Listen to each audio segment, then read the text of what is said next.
Ammazza, ma quanti ne siete? Oh? Ma quanto abbiamo speso stanno? Ci vuole un altro palco, ci vuole. Qualcuno mi ha detto secondo me è poco. Ma io dovrei dire ad uno i nomi, perché io non... I nomi? Sono talmente ignorante io. I nomi? I nomi non è... Dai, li saluto io tutti quanti, dai.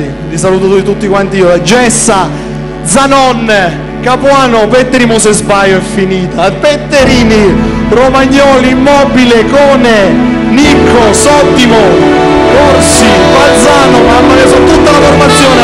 Dove stai a Nascoli? Io sto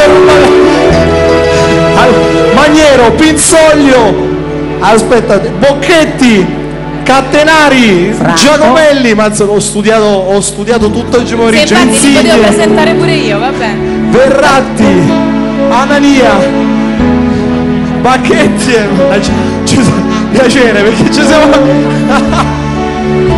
Brosco, Sciarra, Cascione, bello questo lo suggerì, ha iniziato a fare come Insigne.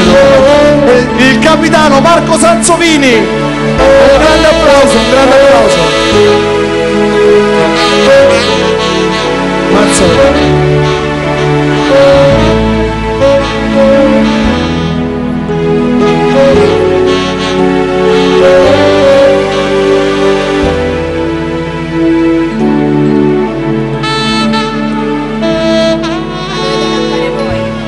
Allora, già che ho tutta la squadra qui adesso viene con me, vi devo presentare veramente un personaggio d'eccezione che ci canterà una canzone che ha composto lui direttamente sui giocatori, giusto? Franco, vieni qua, un applauso.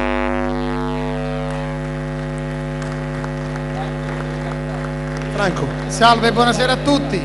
Bene, questo è un testo che è stato scritto dal nostro amico Stefano Cirillo sulle note di una canzone abbastanza calda, insomma, una canzone che viene dal sud, è una canzone che era un inno di battaglia, quindi penso che si addica a una competizione agonistica, una competizione sportiva. Io avrei bisogno di qualcuno che comunque mi potesse tenere